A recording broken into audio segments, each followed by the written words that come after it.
Assalamualaikum warahmatullahi wabarakatuh. Alhamdulillah, tidak pernah lisan kita berhenti memuji Sang Pencipta Allah. Sebagai seorang muslim kita sangat yakin kalimat la ilaha illallah, la ma'budu bihaqqin illallah. Tidak ada Tuhan, pencipta, pemilik, penguasa yang menghidupkan, yang mematikan, yang menggantikan siang dan malam, baik di langit maupun di bumi, kecuali Allah. Dan Allah telah memudahkan kita agar memenuhi segala kebutuhan kita dengan cara menikmati dan bersyukur atau berterima kasih. Dan kalimat syukur itu diringkaskan di satu kalimat yang semua orang bisa mengucapkan, Alhamdulillah. Selanjutnya teman-teman kita lanjutkan salam hormat kita kepada Nabi besar Muhammad sallallahu alaihi wasallam sebagaimana Allah telah perintahkan itu, dan juga Allah bersama malaikatnya mengucapkan salam hormat kepadanya. Melanjutkan bahasan buku kita bedah buku Sahih Hadis Qudsi, dan kita sudah panjang lebar menjelaskan hadis tentang Isra dan Mi'raj pada kesempatan yang lalu. Dan pada hari ini insyaAllah semoga Allah berkahi di halaman 119 bab baru, keutamaan hari Arafah dan Rabb subhanahu wa ta'ala membangga-banggakan jemaah haji. Hadis pertama dalam bab ini adalah hadis nomor 100. Dalam arti kata dari urutan awal kita belajar, Alhamdulillah sampai pagi ini sudah hadis yang ke-100. Sahih li ghairihi, maksudnya derajatnya menjadi sahih karena ada riwayat-riwayat lain yang menguatkannya. Ibunda Aisyah radhiyallahu anha berkata, Rasulullah sallallahu alaihi wasallam bersabda, "Ma min yaumin aktsara min an yu'tiqallahu fihi 'abdan minan nari min yaumi Arafah wa innahu la yadnu thumma yubahi bihimul malaika fayaqul ma arada haula." Diriwayatkan oleh Imam Muslim. Artinya, tiada satu hari pun yang di dalamnya Allah lebih banyak membebaskan hamba dari neraka dibandingkan hari Arafah. Dan sesungguhnya D-nya besar kata ganti Allah, benar-benar mendekat kemudian membangga-banggakan mereka di hadapan para malaikat. Lalu Allah berfirman, apakah yang mereka inginkan? Hadis yang lain saya bacakan langsung saja karena ini berhubungan dengan sama keutamaan hari Arafah. Nomor 101. Hasan li ghairihi, derajatnya hasan karena ada riwayat-riwayat lain yang menguatkannya. Dari Jabir bin Abdullah radhiyallahu anhu, dia menuturkan Rasulullah SAW bersabda, "Ma min ayyamin 'indallahi afdalu min ashri dzilhijjah." Faqala rajulun ya Rasulullah, "Hunna afdalu au adaduhunna jihadan fi sabilillah. Hunna afdalu am adaduhunna jihadan fi sabilillah." Qala hunna afdalu adadihinna jihadan fi sabilillah wa ma min yawmin afdalu indallahi min yawmi Arafah yanzilullahu tabaraka wa ta'ala ila as-sama'i dunya fayubahi bi ahli al-ardi ahla as-sama' fayaqul unzuru ila ibadi ja'u syu'than gubran hajina ja'u min kulli fajjin 'amiq yarjuna rahmati walam yarau azabi falam yura yaumun akthara atiqan minan nari min yaumi Arafah. Artinya, tiada hari di sisi Allah yang lebih utama daripada 10 hari awal bulan Zulhijjah. Maka Jabir radhiyallahu anhu bertanya dan berkata, seseorang bertanya, "Wahai Rasulullah, apakah hari itu lebih utama ataukah banyaknya orang yang berjihad di jalan Allah?" Maka beliau sallallahu alaihi wasallam bersabda, hari itu lebih utama daripada banyaknya orang yang berjihad di jalan Allah. Tiada suatu hari yang lebih utama di sisi Allah daripada hari Arafah. Allah yang maha suci, lagi maha tinggi, turun ke langit dunia. Lalu membangga-banggakan penduduk bumi kepada penduduk langit. Allah berfirman, lihatlah hamba-hambaku, mereka datang dengan rambut kusut dan berdebu untuk berhaji. Mereka datang dari seluruh penjuru yang terjauh karena mengharapkan rahmatku, padahal mereka tidak melihat azabku. Tidak ada suatu hari yang lebih banyak yang dibebaskan, yang lebih banyak orang dibebaskan dari neraka dibandingkan hari Arafah. Hadis ini riwayat Ibnu Hibban. Sekaligus saya baca hadis yang ketiga, karena ini ada 3 hadis dalam bab kita. Nomor 102, sahih li ghairihi. Dia menjadi sahih karena dia terbantukan dengan riwayat yang lain. Dari Abu Hurairah radhiyallahu anhu dari Rasulullah sallallahu alaihi wasallam, beliau bersabda, "Inna Allah yubahi bi ahli Arafatin malaikatis sama, fayaqul unzuru ila ibadi ja'uni syu'than gubra." Sesungguhnya Allah membangga-banggakan jemaah yang berada di Arafah kepada para malaikat di langit. Saya berfirman, lihatlah hamba-hambaku, mereka mendatangiku dengan rambut kusut dan berdebu. Dari hadis-hadis ini teman-teman, berarti ada bahasan tentang masalah haji. Dan haji adalah salah satu dari rukun Islam. Kita sekarang coba penjelasannya, dan kita akan ambil nanti poin-poin pelajarannya, insya Allah. Haji adalah salah satu dari rukun Islam dan masuk dari bagian yang ketiga dari 5 rukun Islam itu. Jadi bagian pertama adalah wajib tidak ada toleransi. Syahadat dan sholat.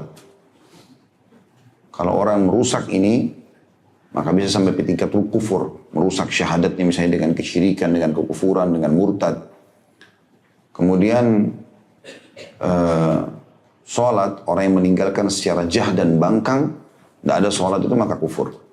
Yang kedua, wajib juga tetapi masih bisa diganti di hari lain bagi orang yang punya uzur, yaitu puasa Ramadan. Sebagaimana kita tahu orang musafir, haid, nifas, sakit, dan segala macam. Dan yang ketiga ini yang jadi saksi bahasan kita, rukun Islam yang wajib tapi hanya bagi yang mampu. Banyak orang terkurung dengan kalimat bagi yang mampu.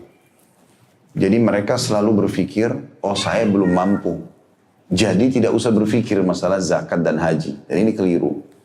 Sebagian ulama mengatakan justru ini tanda kutip cobaan dari Allah Subhanahu wa taala. Mau enggak hamba itu meniatkan dan berusaha untuk zakat?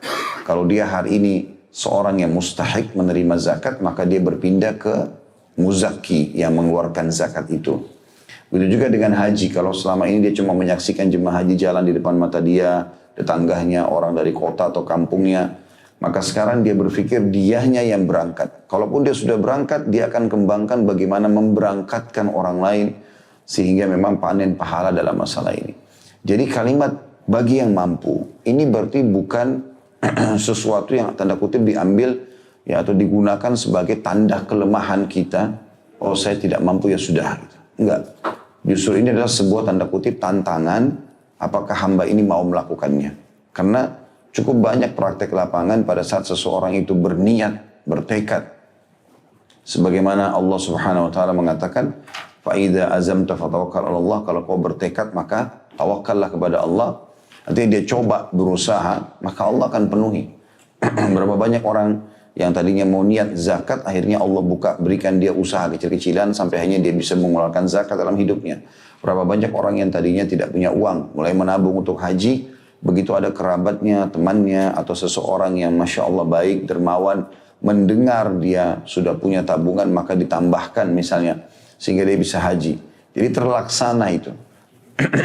Paling tidak, kalau ada seseorang memang, dia udah niat untuk zakat dan haji, sementara dia belum bisa melakukannya, maka innamal a'malu binniyat. Sebagaimana sabda Nabi SAW, semua sesuai dengan niatnya.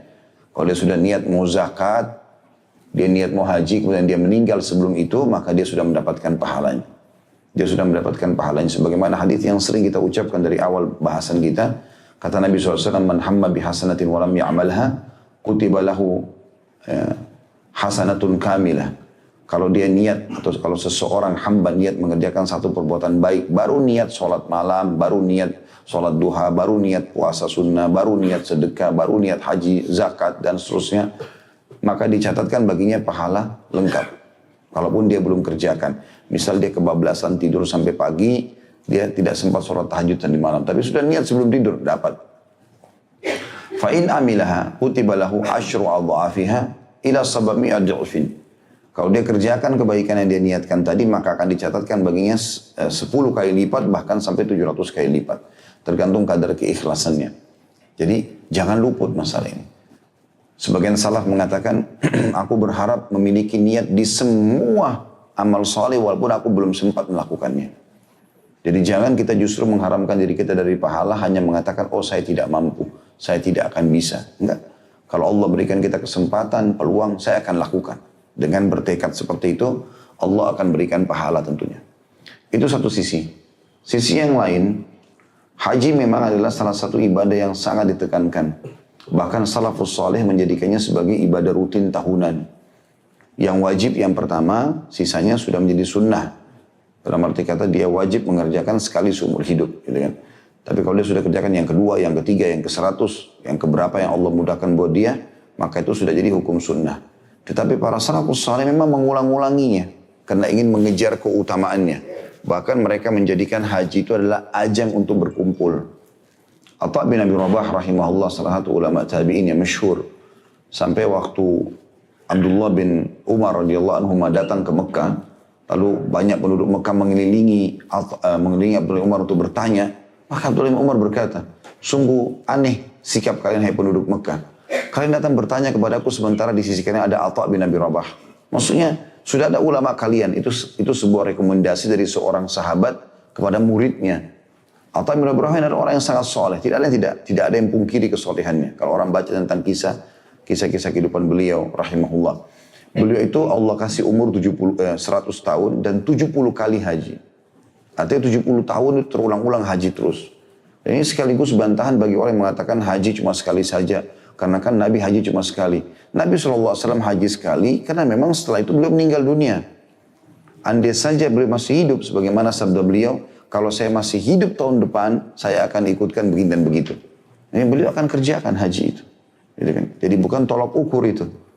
Makanya para sahabat, bahkan ummahatil mu'minin, istri-istri Nabi yang masih hidup setelah Nabi SAW meninggal, mereka melakukan haji berulang-ulang setelah Nabi SAW meninggal. Jadi ini bukan hujjah, bukan alasan. Saya kemarin baru balik bimbing umrah, ada jemaah saya yang mengatakan, Ustaz, ada sebagian orang yang mengatakan umrah jangan diulang-ulangi. Cukup sekali saja, uangnya lebih baik dikasih ke fakir miskin misalnya. Saya bilang itu bertolak belakang dengan hadis Nabi. Yang kami tahu adalah hadis Nabi, al-umratu ilal umrah. Umrah ke umrah setelahnya. Mukaffiratun lima bainahunna idza syunibatil kabair. Akan menjadi pembersih di antara keduanya kalau dosa-dosa besar dijauhi. Kenapa Nabi bilang umrah ke umrah? Berarti kan ada perintah untuk mengulanginya. Jadi jangan jadikan alasan. Dan teman-teman kalau kita punya peluang untuk mengerjakan sekian banyak perbuatan amal soleh dalam waktu yang seketika bersamaan, kerjakan semuanya. Jangan selalu mengatakan saya umrah atau saya sedekah. Ya umrah dengan sedekah, gitu kan. Kenapa harus pertemukan antara ini sama itu? Seperti sering ada juga yang bertanya, mana yang saya dahulukan? Akikah atau saya berkurban? Kalau memang betul bertepatan hari ketujuhnya bayi itu pas memang hari kurban, misal, ya udah mungkin kita dahulukan akikah karena itu kewajiban, gitu kan. Sementara kurban sunnah muakkadah. Tetapi kurban punya 4 hari. Ada hari nahar, hari Idul Adha, ada hari tasyrik. 11, 12, 13 kita punya 4 hari. Kalau kita akikah misalnya pas kena Idul Adha, berarti kita masih punya hari tasyrik. Kenapa haramkan diri kita dari sedekah ini? Gitu kan? Jadi sebaiknya jangan mempertemukan dengan 2 hal seperti ini. Kecuali memang darurat, memang nggak ada pilihan lain. Saya harus begini atau begini, itu lain. Tapi kalau dia masih bisa melakukannya, maka semestinya dia melakukan. Karena peluang-peluang amal soleh ini tentu belum tentu terulang teman-teman sekalian. Kapan kita bisa mendapatkan kesempatannya, jangan disia-siakan. Jadi saya selalu tekankan diri saya dan juga jemaah sekalian, saya ingatkan, kalau kita punya peluang mengerjakan amal soleh, anggap itu amal terakhir kita. Jangan sia-siakan. Kita bisa sempat umroh, sempat haji, sempat sedekah, sempat hadir majelis ilmu. Jangan ditunda.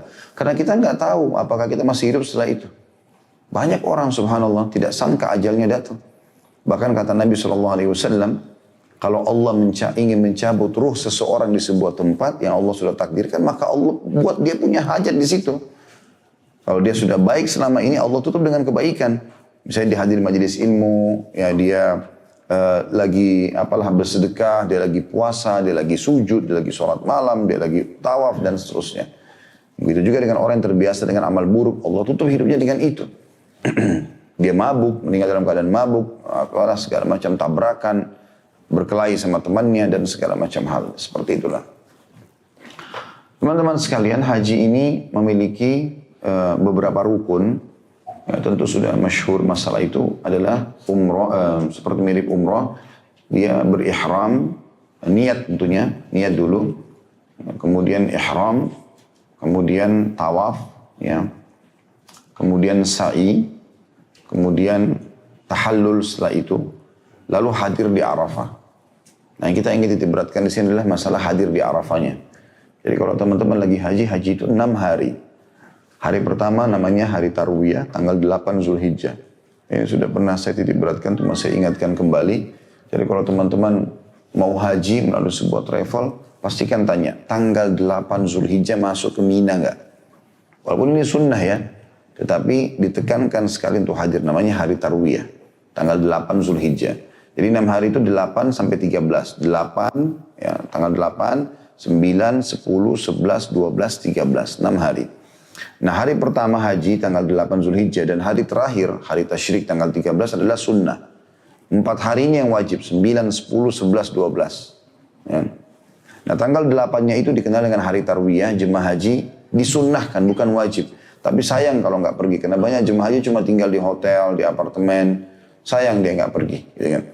Nah, ini masuk di Mina, kemudian di sana kerjanya sholat duhur di waktu duhur, kemudian asar di waktu asar, kemudian maghrib di waktu maghrib, isya di waktu isya, ya, nginap sambil berzikir, baca Quran, berdoa segala macam. Besoknya tanggal 9 masuk di hari wajibnya haji. Ini dikenal dengan hari Arafah. Mulai terbit matahari atau waktu duha, ya, sampai mulai waktu duha atau menjelang duhur sampai menjelang maghrib atau menjelang pas maghrib lah ya. Kita tidak boleh tinggalkan Arafah sebelum terbenam matahari. Nah, ini hari wajibnya. Ini yang sedang dibahas keutamaannya di sini. Kata Nabi SAW, Al-Hajju Arafah. Haji itu adalah Arafah. Harus hadir di situ. Jadi biar orang sakit dibawa pakai ambulan oleh pemerintah Saudi, walaupun lagi diinfus, dimasukkan di Arafah dengan dipakaikan ihram. Karena mereka kalau hadir di sini berarti dianggap sudah haji. Itu juga sholat duhur asar, tapi ini dijamak, duhur asar dijamak, ditakdim di waktu duhur, 2 rakaat, kemudian menunggu sampai terbenam matahari. Nah, selepas asar sampai terbenam matahari ini waktu mustajab doa. Nah, dikatakan Nabi SAW kalau tiba hari Arafah beliau beliau berdoa, mengangkat tangannya sampai kelihatan putih ketiaknya alaihissalam, berdoa tidak menurunkan sampai terbenam matahari. Malamnya tanggal 9 itu jemaah haji ke Musdalifah. Ya, lokasi ini biasanya tidak ada kemah buat kita karena hanya mampir saja. Biasanya banyak jemaah kita hanya di bus saja tanggal 9 ini sampai lewat pertengahan malam mereka lalu pindah ke ibadah yang lainnya. Ya, bisa mengerjakan pada saat itu tawaf ifadah atau tawaf wajibnya haji ya. Kemudian tanggal 10 hari Idul Adha itu jemaah haji rame-rame ke Mina. Ini 4 hari ini ke Mina semua ini. Hari pertama tanggal 8 Mina, hari ketiga tepatnya tanggal 10, 11, 12, 13. Jadi hari ke-3, 4, 5, 6 semuanya itu nginapnya di Mina.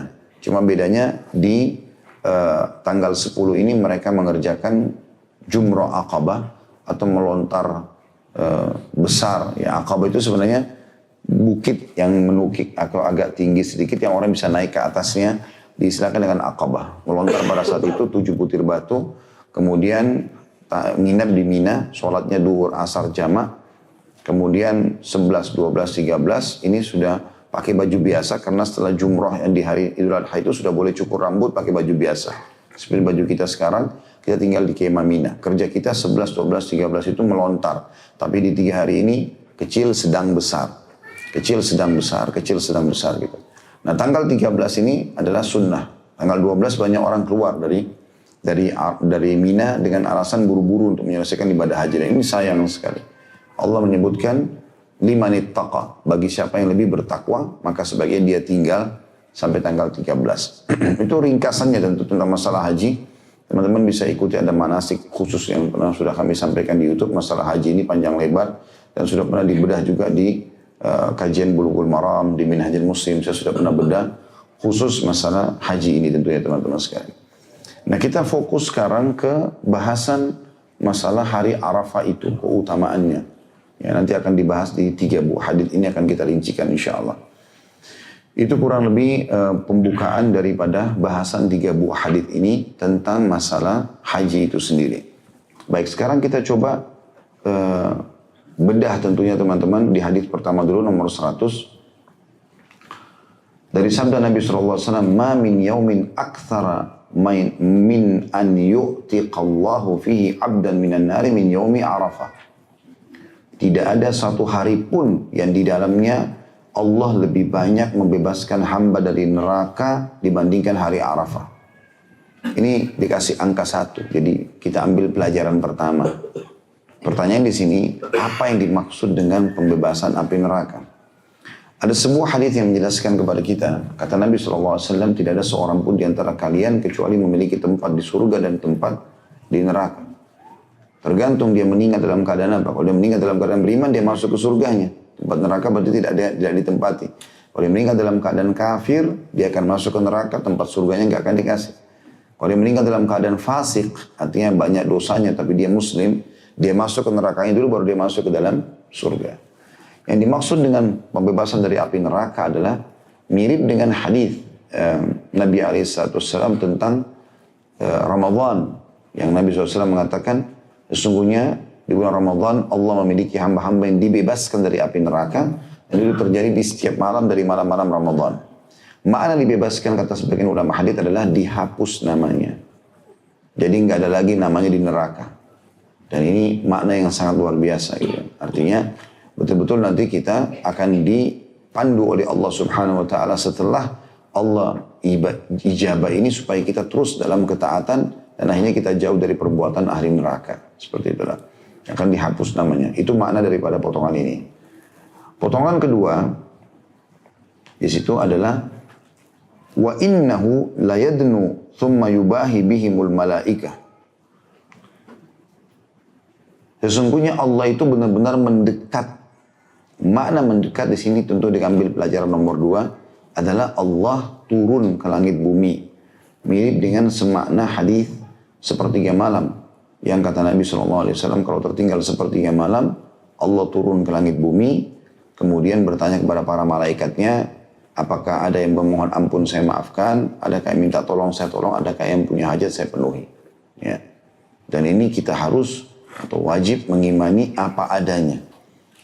Allah turun, ya Allah turun. Udah, seperti itulah kurang lebih. Jadi kita tidak perlu tanyakan bagaimananya, ya, di posisi sebelah mana, dan segala macam. Karena Allah datang dan turun dengan kemahabesarannya, dengan kemahamuliaannya. Kita tidak pernah tahu sebagai makhluk. Ya. Maka kita imani apa adanya. Dan ini tidak boleh ditakwilkan.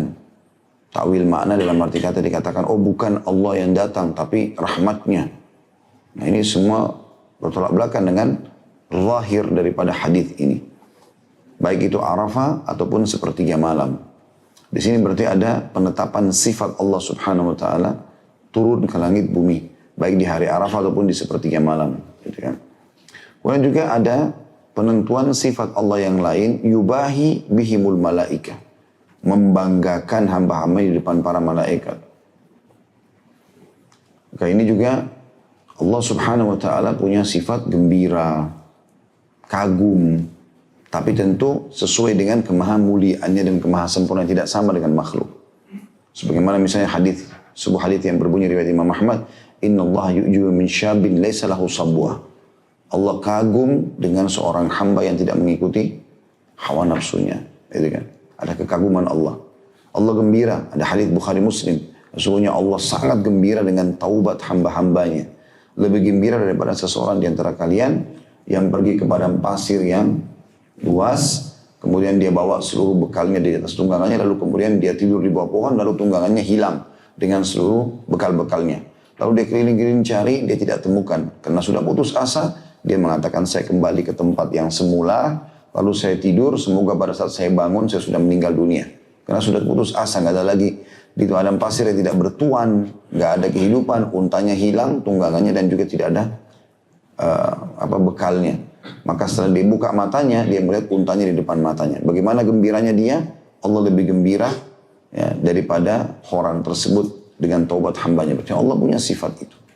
Tapi sifat-sifat Allah tidak bisa disamakan dengan makhluk. Karena Allah mengatakan dalam Al-Quran, A'udzubillahi minasyaitonirrajim, laisa kamitslihi syai'un wa huwas samiul basir. Tidak ada yang menyerupai dia, dan dia maha mendengar, juga maha melihat. Jadi Allah subhanahu wa ta'ala maha kuasa dengan sifat-sifatnya maha sempurna. Ini harus kita itsbatkan, atau kita tentukan sifat ini sebagaimana Nabi SAW bahasakan. Juga pelajaran yang lain di potongan ketiga adalah fayaqul ma arada haula. Lalu Allah berfirman atau berkata. Ini juga penetapan sifat Allah subhanahu wa ta'ala yang mulia. Ya, seperti Al-Quran.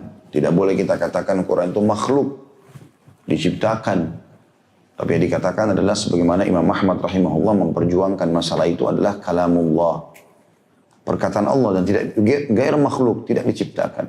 Karena kalau kita bilang dia makhluk, maka secara otomatis berarti ada bagian dari Allah yang makhluk.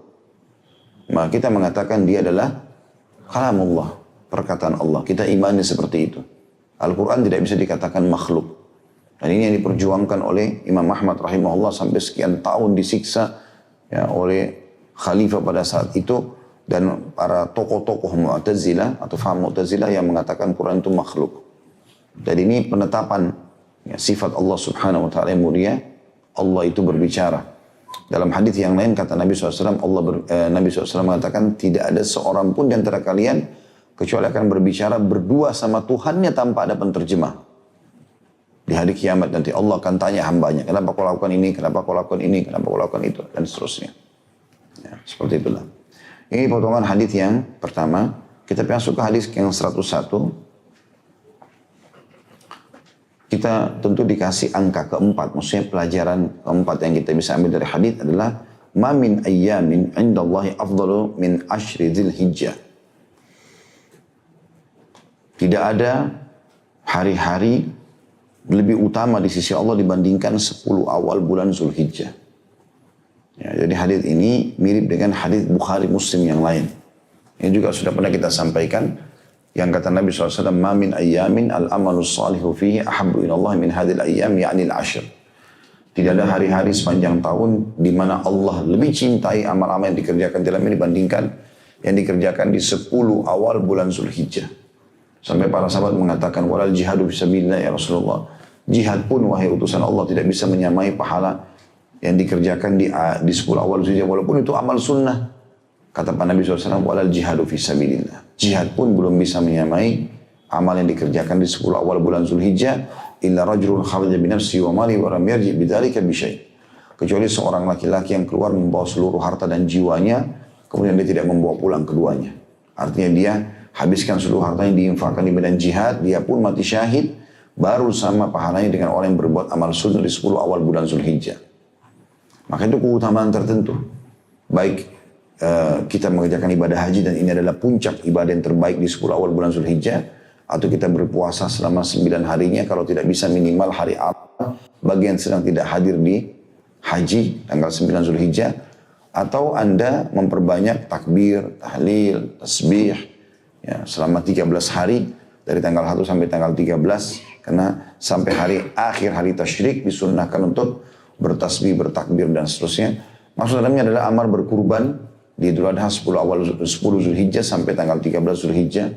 Maksud dalamnya sholat Idul Adha yang Allah gabungkan antara kurban sampai Idul Adha dalam firman-Nya, "Fasholli li rabbika wanhar." Sholatlah untuk Tuhan Muhammad di Idul Adha itu dan berkurbanlah setelahnya. Seperti itulah. Ini semua amal-amal yang sangat baik yang mulia dikerjakan pada saat itu. Lalu dikatakan ini masih lanjutan di poin keempat ya. Hunna afdalu am adaduhunna jihadan fi sabilillah. Seseorang bertanya, wahai Rasulullah, apakah hari itu lebih utama ataukah banyaknya orang yang berjihad di jalan Allah? Maksudnya, mana lebih besar pahalanya? Kita beramal soleh selama 10 hari itu, Zulhijjah, dengan amal apa saja, kayak baca Quran, zikir, berdoa, segala macam. Mana lebih baik itu atau orang berada di medan jihad selama 10 hari itu? 10 hari di medan jihad dibandingkan dengan amal sunnah yang dikerjakan di 10 awal Zulhijjah. Mana yang lebih baik? Maka Nabi SAW menjawab di situ ya. Kata beliau SAW, hari itu lebih utama daripada banyaknya orang yang berjihad di jalan Allah. Karena tidak ada suatu hari lebih utama di sisi Allah daripada hari Arafah. Ya, jadi ini kemuliaannya tentunya ya. Dan teman-teman tidak asing lagi dalam bab jihad ya. Karena kita sudah pernah bahas kalau nggak salah di bab-bab sebelumnya tentang masalah jihad. Bagaimana keutamanya sangat luar biasa. Sangat besar pahalanya dan Allah bangga dengan hamba-hambanya. Bahkan kalau terbunuh mati syahid, maka dia akan masuk surga tanpa hisab, selamatkan 70 keluarganya. Tapi itu terkalahkan dengan amal ini. Ya. Tentu banyak ya. Banyak sekali amal-amal yang menyamai pahala haji ya. Bahkan kalau ini haji lebih amal daripada jihad, ada juga amal-amal bahkan mengalahkan pahala haji itu sendiri. Atau menyamai pahala haji. Cukup banyak hadis yang menyebutkan masalah itu, ada bahasan sendiri tentunya, tapi diantaranya adalah sabda Nabi SAW yang sahih, tidak ada atau siapapun yang keluar dalam keadaan suci lalu sholat berjamaah di masjid kecuali mendapatkan pahala haji. Dan kalau dia sholat sunnah dia dapat pahala umrah. Itu dihasankan oleh para ulama hadis tersebut misalnya. Tapi itu bukan bahasan kita sekarang. Maka kita menyebutkan kembali masalah afdaliyahnya 10 awal Zulhijjah dan puncaknya adalah ibadah haji karena disebutkan dalam hadis ini. Terutama hadir di hari Arafah. Lalu di sini diulangi lagi sabda Nabi SAW yang sudah kita sebutkan tadi ya. Sifat Allah turun. Dikatakan Allah yang maha suci dan maha tinggi turun ke langit bumi. Dan kita tahu turun berarti dari atas ke bawah. Ya. Itulah yang Allah perkenalkan kepada kita, makhluk ini, manusia, turun itu berarti dari atas ke bawah. Maka Allah yang maha tinggi turun ke langit bumi, tentu dengan kemaha tinggi dan kemaha kuasaannya. Lalu membangga-banggakan penduduk bumi kepada penduduk langit. Dan ini seperti juga sudah kita jelaskan tadi. Allah membanggakan mereka dalam hadis nomor 100 tadi. Jadi maksudnya Allah membangga-banggakan di depan para malaikat. Apa yang Allah katakan ini sifat kalamnya Allah. Sebagaimana juga sudah kita jelaskan tadi di poin sebelumnya. Lihatlah hamba-hambaku. Mereka datang dengan rambut kusut dan berdebu untuk haji. Mungkin ada teman-teman bilang, tapi kan kalau kita haji VIP, kita masuk di kemah ber-AC, kita naik bus ber-AC, ya. Ini dari mana debunya, ya. Dari mana keringatnya dan kusutnya. Maka perlu digarisbawahi teman-teman, kita dianjurkan. Kalau Anda haji lengkap ya, tanggal 8 sampai tanggal 13, kita bicara berapa lama Bapak Ibu pakai ihram. Ihram itu dipakai, kalau tanggal 8 Zulhijjah kan sudah pakai baju ihram. Seharian tuh kita pakai, tinggal di kemah. Walaupun ada AC, tetap aja umumnya di musim haji itu panas. Kecuali subhanallah tahun lalu ini luar biasa. Allah turunkan hujan yang luar biasa gitu, sebagai rezeki. Dan bukti kemahabesarannya. Yang jelas teman-teman sekalian, umumnya musim haji itu panas. Bulan Zulhijjah itu panas sekali. Kalau sampai puncak-puncak itu 50 sampai 55 derajat, panas sekali. Maka di situ orang walaupun dalam kemah, biasanya AC-nya nggak mempan. Biasanya nggak mempan. Kemarin itu sempat turun hujan saja. Di Mina sempat terasa panas. Pada saat AC-nya tidak jalan sedikit atau ini atau apa atau kurang lupa diisi air kan dia pakai AC air di situ kan, maka panas terasa. Umumnya orang memang terikat dengan baju ihram tanggal 8, dia nginap dengan ihramnya itu sampai tanggal 9, hadir di Arafah, malamnya Muzdalifah juga dia pakai ihram sampai tanggal 10 Zulhijjah baru dia boleh buka ihramnya. Buka ihram di sini itu pun kalau dia sudah kerjakan salah satu dari 3 perbuatan wajibnya haji. Yaitu berkurban, atau jumrah aqabah, atau dia tawaf ifadah. Tawaf wajibnya haji. Gitu kan.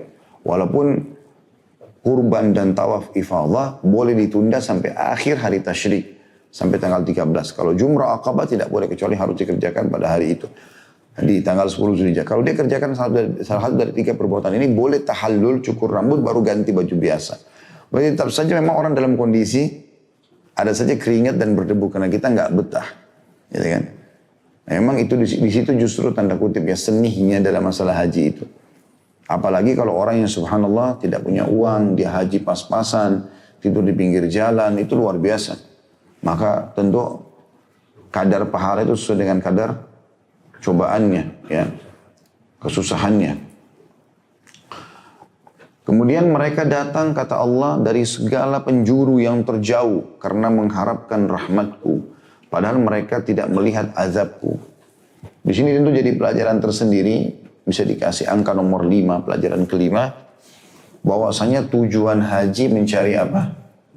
Rahmat Allah. Kapan seseorang pergi haji itu hanya untuk mencari nama, oh si fulan sudah haji, si fulana sudah hajjah, gitu kan. Terbukti pulang nggak mau dipanggil kecuali harus ada haji. Ya. Saya udah haji loh, mana hajinya tulisannya. Dan ini bahaya sekali, dekat dengan riya. Ini saran saya saja, bukan melarang, tapi kalau bisa jangan pakai gelar haji itu. Itu bukan gelar yang harus dipasang. Pernah nggak teman-teman baca riwayat Haji Abu Bakar? Abu Bakar radhiyallahu anhu sahabat Nabi, Haji Umar, Haji Uthman, kan mereka haji kan? Kenapa tidak ada sahabat yang menukil itu? Kan mestinya harus ada, kan mereka semua sudah pernah haji. Bahkan yang wilayah Nabi Muhammad SAW, Haji Muhammad misalnya. Tapi enggak. Kenapa mereka tidak lakukan? Karena itu memang bukan gelar. Saya tidak tahu kenapa di Indonesia dijadikan sebagai gelar gitu. Bahkan masuk di KTP. Haji ini. Ada yang orang masuk di ijazah, masuk sertifikat. Untuk apa? Untuk menunjukkan kalau saya pernah haji, ibadah. Sunnah Nabi SAW ibadah itu disembunyikan, dirahasiakan. Kata Nabi SAW, Inna Allah dalam hadis riwayat Muslim, Inna Allah yuhibbut taqiyul ghaniyul khafi. Allah cinta sekali dengan hamba yang taqi, suka patuh, tunduk kepada Allah. Gani, kaya dan suka bersedekah, kemudian dia khafi, suka merahasiakan ya, amalnya. Kalau orang lihat ya sudah, tapi dia tidak sengaja pamerkan. Ini kan bahaya sekali. Ya, sama juga ulama menegur bagi orang yang mati syahid. Seringkali di zaman kita sekarang ditulis Ash-Syahid Fulan bin Fulan. Saya pernah lihat cuplikan begitu. Ada beberapa orang terbunuh di Palestina. Kemudian ditulislah Ash-Syahid Fulan bin Fulan. Kita belum pernah dengar ada bahasa ini digelarkan kepada Hamzah, pada Mus'ab radhiyallahu anhu ajma'in. Ini sahabat-sahabat mulia mati di Uhud, gitu kan? Mati di Uhud. Syuhada Badar juga begitu. Sahabat-sahabat yang meninggal di perang Mu'tah, 3 sahabat mulia, Zaid bin Thabit, Zaid bin Haritha, ya, Zaid bin Haritha, kemudian Ja'far bin Abi Talib dan juga Abdullah bin Rawaha radhiyallahu anhu. Ini ada kuburannya di Mu'tah, di wilayah Jordania. Maka ini orang-orang mulia, tidak pernah ada gelar Nabi bilang, sebutkanlah Ash-Syahid Ja'far bin Abi Talib, Ash-Syahid Hamzah, Ash-Syahid Mus'ab, tidak pernah ada itu. Maka ini gelar-gelar lebih baik dihindari. Karena memang dalam syariat kita tidak ada masalah itu kan. Antara dia sama Allah subhanahu wa ta'ala. Para salafus saleh teman-teman pergi umrah, pergi haji, pergi gak ada yang tahu. Pulang pun gak ada yang tahu. Kecuali emang orang yang ketemu sama dia. Atau mungkin di zaman kita sekarang, zamannya orang harus mungkin memberitakan kalau dia punya travel, dia harus beritakan mungkin. Tapi kalau lagi tawaf, tunggu sebentar, saya angkat tangan, foto dulu. Menghadap Ka'bah. Untuk apa ini? Supaya saya katakan dia berdoa, padahal dia tipu dirinya sendiri juga tidak lagi berdoa. Gitu kan? Supaya kelihatan gitu. Maka ini lebih dekat kepada riya. Maka di sini tujuannya adalah, kalau mau dibanggakan oleh Allah SWT depan para malaikat, diterima hajinya, mengharapkan rahmatku. Bukan karena nggak enak sama atasan yang ajak, bukan karena mengejar nama, bukan karena mau pamer misalnya, bukan segala macam. Itu harus jauh semua. Ya, makanya Allah mengatakan dalam Al-Quran, A'udzubillahi minasyaitonirrajim, wa atimul haji wal umrata lillah. Sempurnakanlah haji dan umrah itu karena Allah. Nggak ada yang lain. Transaksi beli barang segala macam, ketemu kerabat itu nomor ke-100 sekian. Nomor satunya adalah karena Allah subhanahu wa ta'ala. Lalu Allah di sini menekankan, jadi ini ada istilah dalam agama kita, khauf dan roja. Takut terhadap azab Allah dan raja berharap rahmat Allah. Ini ahli sunnah wal jamaah menjadikannya sebagai sebuah tolak ukur dalam ibadah. Kita harus ibadah diikuti dengan 2 hal ini. Khauf, rasa takut, jangan sampai Allah hukum kita, jangan sampai pahalanya kurang sehingga kita melakukan maksimal. Dan roja, berharap Allah agar Allah terima amalnya. Kita berada di antara keduanya. Ini diambil dari potongan hadits ini ya. Mereka datang dari seluruh penjuru yang terjauh karena mengharapkan rahmatku, berarti rojanya. Dan juga padahal mereka belum pernah melihat azabku. Artinya mereka takut disiksa masuk neraka. Ada banyak orang di Arafah berdoa, ya Allah masukkan aku ke dalam surga, padahal belum pernah lihat surga. Gitu kan? Berarti dia memang berharap rahmat Allah. Ya Allah jauhkan aku dari api neraka, jangan siksa aku, nangis. Padahal dia belum pernah lihat neraka. Gitu kan?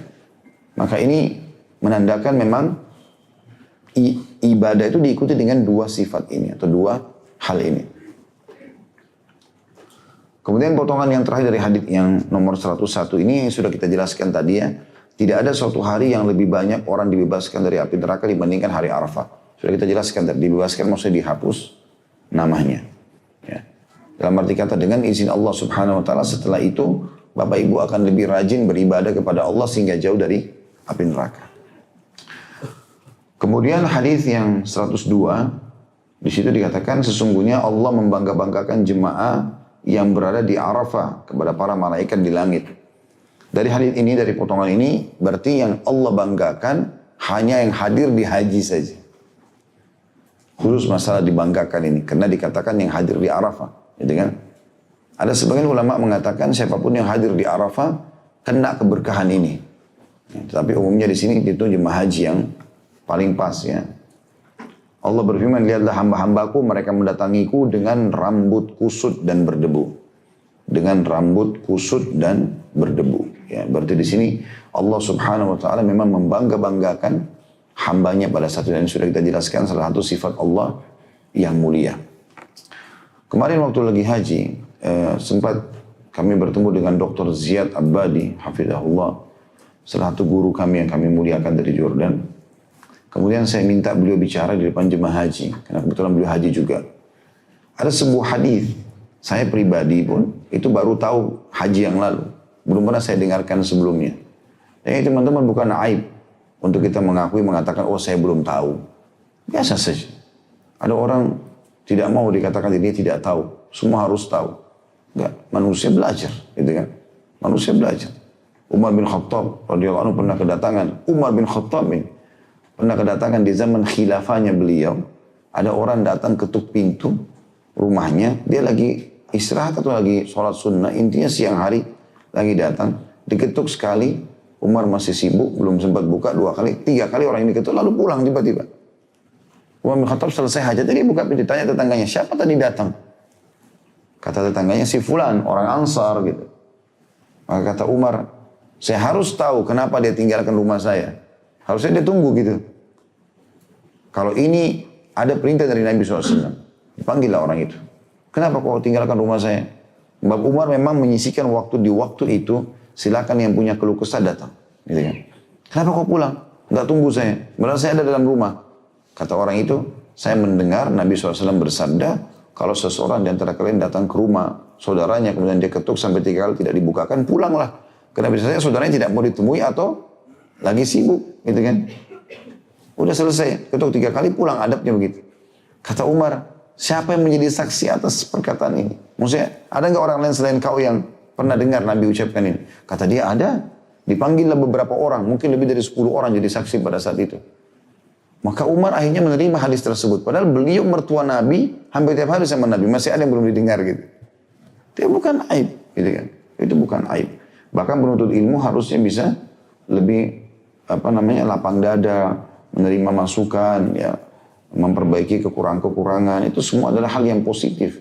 Justru dari situ kita belajar. Ada sebuah hadis yang menarik yang beliau sebutkan dan menurut Syekh Ziyad, karena beliau adalah murid langsungnya Syekh Albani juga dalam ilmu hadis, ya. Maka beliau mengatakan hadis ini dihasankan oleh para ulama. Bunyinya itu begini. Ya, saya langsung terjemahkan saja dari Anas, sahabat Rasulullah SAW, radhiyallahu anhu. Dia berkata, pernah satu waktu saya duduk bersama Rasulullah SAW di Masjid Al-Khif. Ya. Jadi ini di daerah Mina sana. Maaf, di Masjidil Haram ya.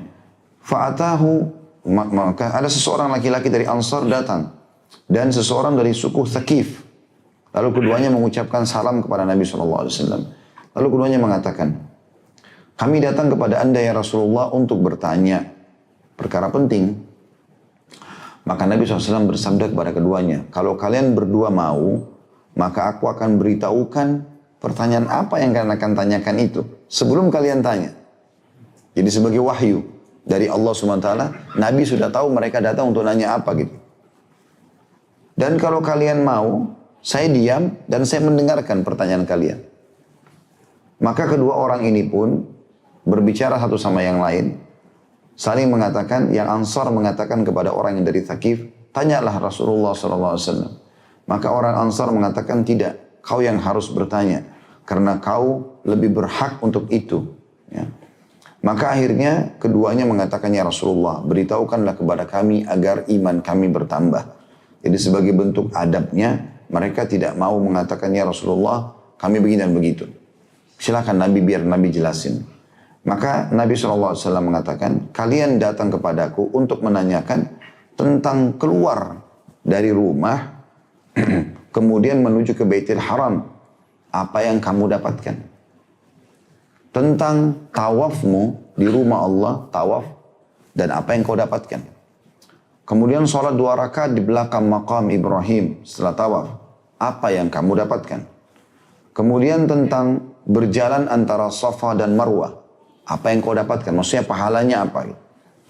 Kemudian wukufmu di Arafah. Apa yang kau dapatkan? Kemudian jumrahmu. Apa yang kau dapatkan? Atau melontar. Biasa kita bilang lontar syaitan ya. Tapi saya sarankan tidak mengatakan lontar syaitan. Karena nggak ada syaitan, itu cuma simbolik ya. Di zaman Nabi Ibrahim AS, iya ada syaitan. Di 3 titik itu yang menggoda beliau agar tidak menyembelih anaknya Ismail sebagai perintah dari Allah gitu kan. Tapi itu sudah menjadi simbolik sekarang. Karena ada orang di tempat jumrah ini baca a'udzubillahi minasyaitonirrajim, lempar sendalnya, lempar segala macam ke tembok dengan alasan ada syaitan. Nabi SAW mengatakan kembali, dan juga tentang sembelihanmu, apa yang kau dapatkan. Juga tentang cukur rambutmu, apa yang kau dapatkan. Serta tawafmu setelah itu. Maksudnya tawaf ifadah, tawaf wajibnya haji. Maka orang dari Ansar atau Thaqif ini berkata, demi zat yang telah mengutus anda dengan benar, kami datang betul hanya untuk tanya itu. Jadi subhanallah sini membuktikan mukjizat Nabi SAW ya. Bagaimana beliau pada saat memang menyebutkan ini, memang itu yang terlintas di benaknya kedua sahabat ini. Mereka mau tahu pahalanya apa saja. Lalu Nabi SAW jelaskan, mulailah satu persatu. Kalau keluarmu dari rumahmu menuju ke Baitul Haram, ya, maka tidaklah engkau meletakkan untahmu atau tungganganmu, dan tidak juga engkau mulai menjalankannya, kecuali akan dicatatkan kepadamu setiap gerak-gerikmu itu pahala. Dan juga akan dihapus darimu dosa, serta diangkatkan bagimu 1 derajat. Jadi kalau mulai kita naik mobil ke bandara, kalau zaman dulu orang naik unta, mulai untanya ditaruh, perlengkapannya, pelananya apalah. Kemudian jalan, semua itu setiap langkah untahnya pun dicatat pahala, seperti kita. Ya, luar biasa ini kalau kita, Allah punya kuasa menghitung pahala terbangnya pesawat 9 jam ke Jeddah.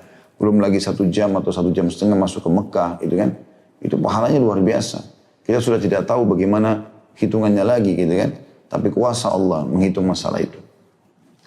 Kalau tentang sholatmu setelah tawaf, ya, maka ketahuilah dia pahalanya sama dengan bebasin budak dari anak Ismail. Kalau jalanmu antara Safa dan Marwah, maka sama dengan membebaskan 70 budak pahalanya. Artinya 1 kali sa'i dari Safa ke Marwah seperti bebasin 10 budak. Marwah ke Safa 10 budak. Jadi 7 kali itu 70 budak dibebasin.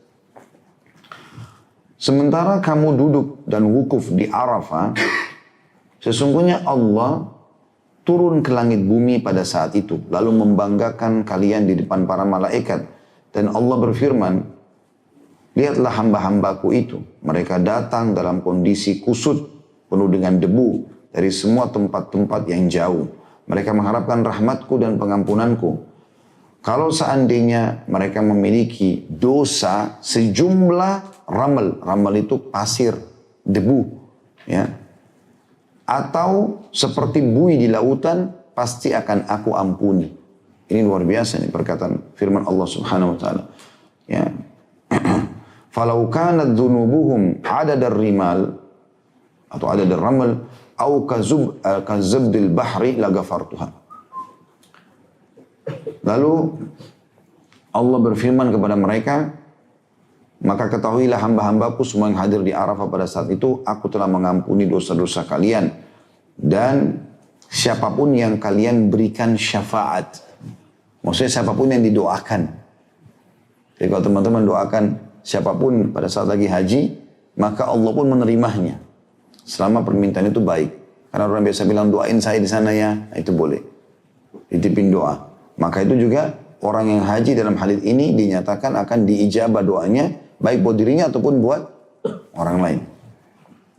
Sementara lontaran jumrahmu, kata Nabi SAW, maka engkau akan dapat dari setiap batu yang kau lemparkan pengampunan dosa besar.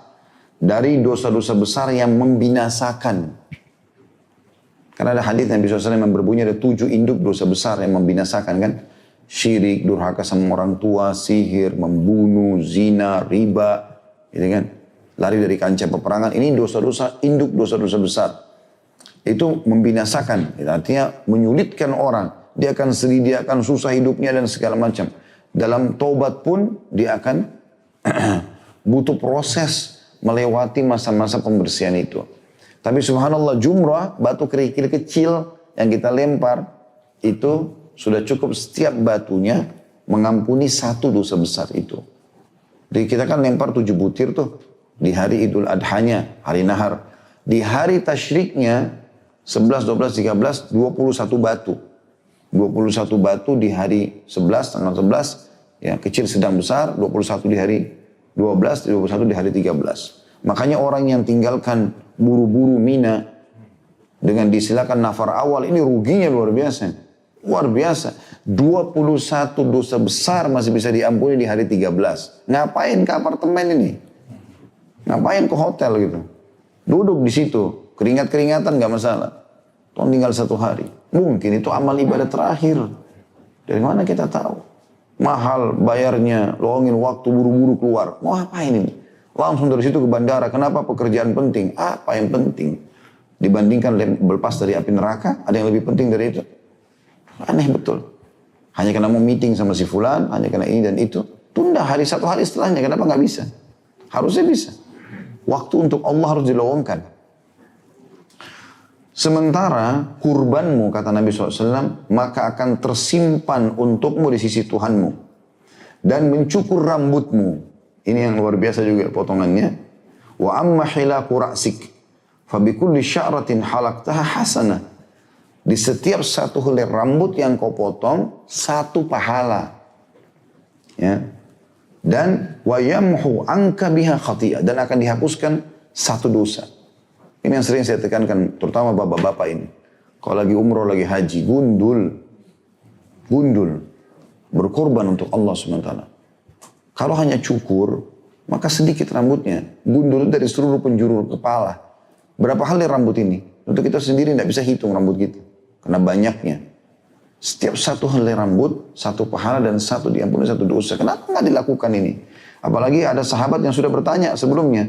Yang mengatakan, ya Rasulullah, bagaimana pahalanya orang yang cukur saja? Kan Nabi bilang, gundullah rambut kepala kalian. Lalu mereka ada yang mengatakan, ya Rasulullah, orang yang cukur. Kata Nabi SAW, semoga Allah merahmati orang yang gundul. Rahmat berarti kasih rezeki yang besar, karunia. Ya kan? Orang itu bilang, ya Rasulullah orang yang cukur. Semoga Allah merahmati orang yang gundul. Dia ulang lagi 3 kali, ya Rasulullah orang yang cukur. Semoga Allah merahmati orang yang gundul. 3 kali. Yang keempat orang ini masih ngotot, dia bilang, ya Rasulullah orang yang cukur. Kata Nabi, semoga Allah merahmati orang yang cukur. Jadi yang cukur cuma sekali, dapat doa rahmat. Yang gundul 3 kali. Sampai kadang-kadang saya godain jemaah umrah atau jemaah haji saya. Baru rambut pak. Belum Allah minta darah, udah gak mau gundul. Alasannya pulang Indonesia malu. Kalau kita gundul karena kriminal, wajar malu. Pulang haji umrah malu. Apa?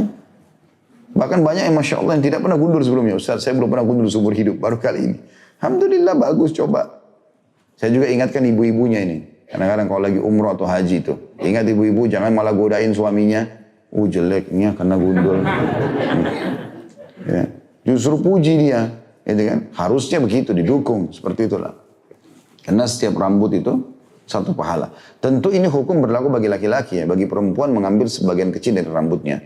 Dan kuasa Allah masalah mengatur pahala. Ya, tapi ini disebutkan dalam hadis seperti ini. Kemudian kata Nabi SAW, kemudian kata orang itu, ya Rasulullah, bagaimana kalau seandainya dosaku lebih sedikit daripada itu? Kan tadi banyak sekali pembersihannya tuh. Setiap rambut dapat pembersihan. Bagaimana kalau dosaku lebih sedikit dari itu? Kata Nabi SAW, akan dicatatkan bagimu dalam bentuk pahala. Dan ketahuilah, tawafmu di rumah Allah setelah itu, maksudnya tawaf ifadah ya, tawaf wajibnya haji, maka itu menjadi penyebab bersihnya semua dosa-dosamu. Dan akan datang malaikat meletakkan sayapnya, ya, sambil berkata, berbuatlah untuk masa depanmu, karena masa lalumu sudah dimaafkan semua.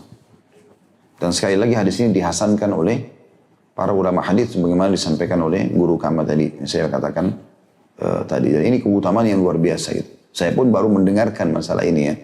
Tapi akhirnya saya berpikir untuk menerjemahkan karena kita sedang membahas masalah hari Arafah ini. Allahu a'lam.